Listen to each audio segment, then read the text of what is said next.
पाकिस्तान पर भारत की लगातार डिजिटल स्ट्राइक भी चल रही है। राजनेता से लेकर तमाम बड़े नेताओं के एक्स पोस्ट भी कैंसिल कर दिए गए हैं, बैन कर दिए गए हैं। सबसे पहला नाम आसिफ अली जरदारी, जो कि राष्ट्रपति हैं, इनका इंस्टा अकाउंट बैन किया गया। शहबाज शरीफ पीएम है, यूट्यूब चैनल बैन किया गया है। तो ख्वाजा आसिफ वित्त मंत्री हैं, एक्स अकाउंट बैन किया गया। साथ ही अताउल्लाह तरार मंत्री, जिसका एक्स अकाउंट बैन किया गया है।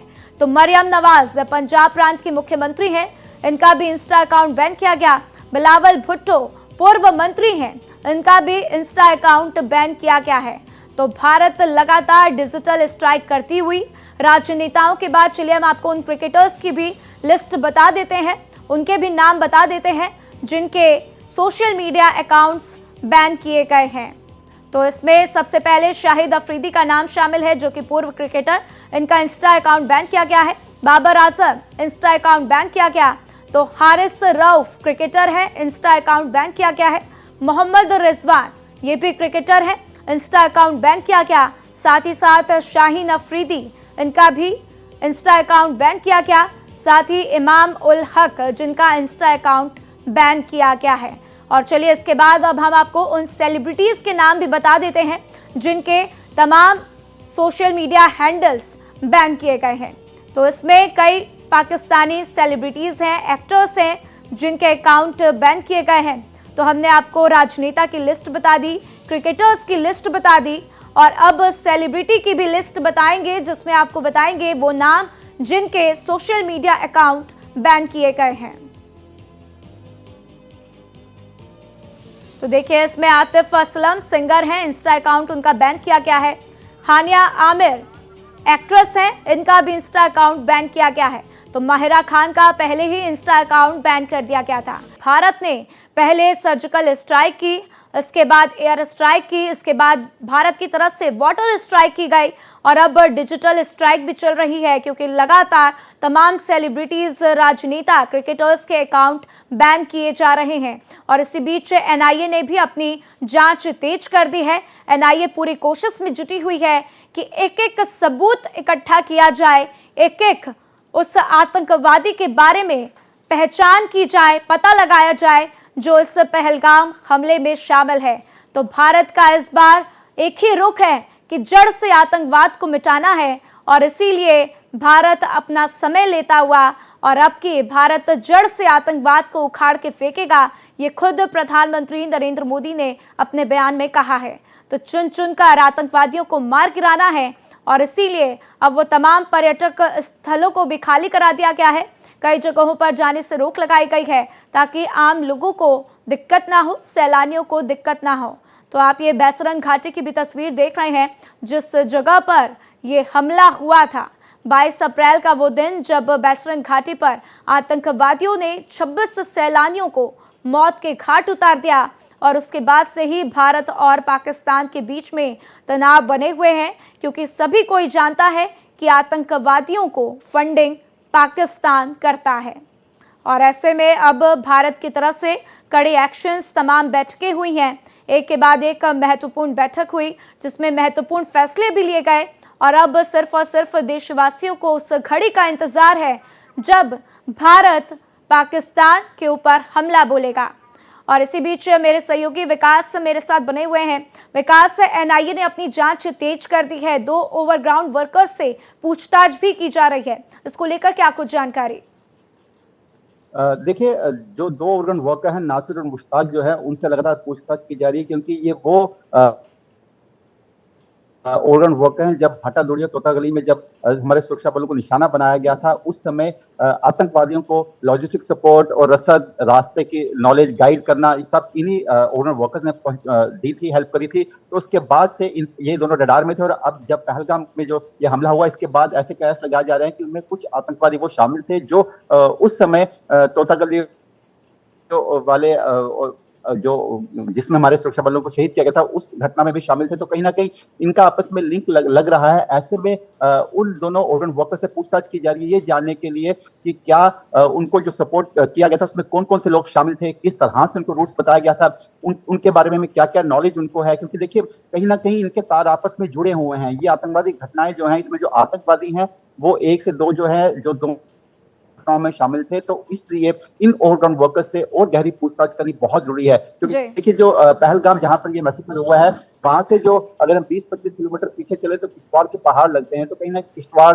डोडा, ये सब इलाके जो हरजौरी पुंछ आपस में पहाड़ों से लिंक है। तो क्या रूट था इनका, किन रूट को फॉलो किया गया था, कहाँ कहाँ इनकी हाइड आउट्स है और किस तरह से ये लोग ट्रेंड हैं, क्योंकि बताया ये भी जा रहा है कि इनमें से कुछ जो है वो एसएसजी कमांडो है पाकिस्तान आर्मी में, जैसे हाशिम मूसा का नाम सामने आ रहा है, तलहा भाई का नाम सामने आ रहा है।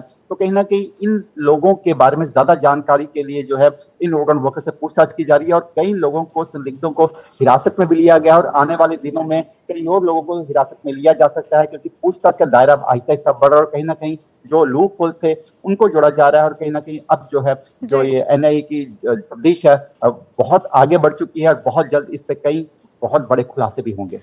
बिल्कुल विकास, कई बड़े खुलासे होंगे। और देखिए भारत जो है कहीं ना कहीं किसी भी आतंकवादी को छोड़ना नहीं चाहता है और इसीलिए यही वजह है कि अभी वक्त लग रहा है और अच्छे से जांच परख की जा रही है। लेकिन विकास, पाकिस्तान मानने को तैयार नहीं है। एलओसी पर लगातार सीज फायर का उल्लंघन कर रहा है। आज 9वें दिन भी लगातार सीज फायर का उल्लंघन किया गया, घाटी पर हमला किया गया। हालांकि भारत ने मुंह तोड़ तो जवाब दिया ही है, लेकिन पाकिस्तान को क्या यह समझने की जरूरत नहीं है कि अपने गोले बारूद जरा बचा कर रखें कि अगर भारत ने हमला बोला तो आखिर फिर डिफेंस कैसे करेंगे, अपने आप को कैसे डिफेंड किया जाएगा अगर पहले ही गोले बारूद खत्म हो गए तो।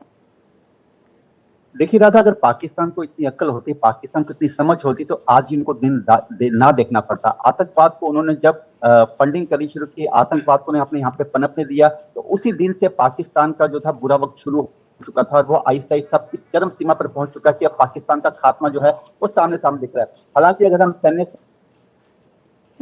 शक्ति के मामले में जाएं तो कहीं भी पाकिस्तान भारत के सामने नहीं टिकता है। सिर्फ वो परमाणु बम की धमकी देता है और भी पाव किलो के बम जिनकी वो बात करते हैं, उससे ज्यादा परमाणु बम तो हिंदुस्तान के पास है। अगर वो सोच रहे हैं कि परमाणु बम की धमकी से हिंदुस्तान चुप हो जाएगा तो इनकी गलत फहमी है, क्योंकि हिंदुस्तान की परमाणु शक्ति है, इसको भी कम आंकना कोई उनके लिए खतरे से खाली नहीं होगा। हालांकि पाकिस्तान को सिर्फ हमारे से नहीं लड़ना, अभी उसको खुद अपने अंदर की लड़ाई है, उससे उसको मौका नहीं मिल रहा बाहर निकलेगा बलूचिस्तान की। बिल्कुल विकास, और देखिए भले ही पाकिस्तान परमाणु बम की धमकी देता रहा हो, उसको पता है कि वो इसका इस्तेमाल नहीं कर पाएगा। विकास, एक नया बयान अब पाकिस्तान के रक्षा मंत्री की तरफ से सामने आ रहा है। उनका कहना है कि अगर सिंधु जल संधि का अगर उल्लंघन हुआ तो वो हमला कर देंगे। पहले कहा जाता है कि खून की नदियां बहा देंगे, अब कह रहे हैं कि हमला कर देंगे। साथ ही कह रहे हैं कि अगर बांध बना लिया, पानी एकदम से रोक दिया तो हम हमला कर देंगे। आखिर क्या है ये? बौखलाहट है पाकिस्तान के अंदर, ये सभी जानते हैं, लेकिन उनको क्या लगता है कि अगर वो इस तरीके के बयान देंगे तो क्या भारत इससे डर जाएगा?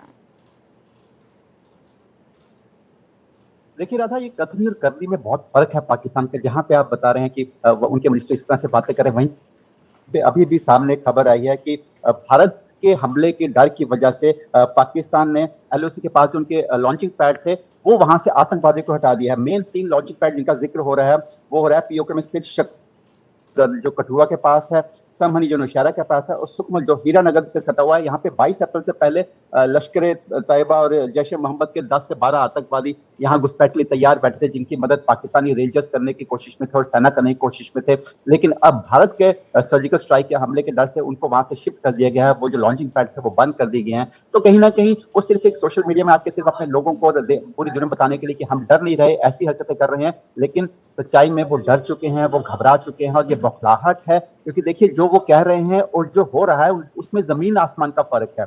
तो कहीं ना कहीं पाकिस्तान की स्ट्रेटेजी ये है कि सिर्फ दिखाया जाए कि हम डरे नहीं है, लेकिन अंदर से उनकी हालत ये है कि अगर उनको भारत से माफी भी मांगनी पड़े चोरी छुपे तो वो भी मांगने के साथ तैयार बैठे हैं वो लोग। और उनकी कोशिश है किसी तरह से भारत को बाकी जो देश हैं वो मिलकर मनाएं, और भारत जो कड़ा रुख अपना रहा है इस समय लगातार, ऐसी जिस तरह से भारत ने सिंधु जल समझौते को खत्म किया है, उसके अलावा एयर स्पेस की बात चली, एयर स्पेस को भी बंद कर दिया है। खबरें ये भी आ रही है कि पोस्टल जो आपस में पोस्टल कनेक्शन था पोस्टल डिपार्टमेंट के, वो भी बंद किए जा रहा है। तो कहीं ना कहीं भारत हर तरह से उन पर रणनीतिक दबाव बना रहा है। लेकिन अब सबसे बड़ी बात यह है कि पाकिस्तान को ये मानना होगा कि हाफिज सईद जैसे आतंकवादी उनके देश में जो बैठे हैं वो कोई सोशल वर्कर नहीं है, वो आतंकवादियों की पूरी खेप है जो तैयार कर रहे हैं। और कहीं ना कहीं भारत में वो हमला करने के लिए जिन लोगों को तैयार कर रहे हैं वो इन चीजों को बंद करना होगा, कहीं ना कहीं भारत का साथ देना होगा। और आतंकवाद से भारत भी तभी खत्म हो पाएगा और पाकिस्तान भी खुद अपने आप को आतंकवाद से तभी बचा पाएगा।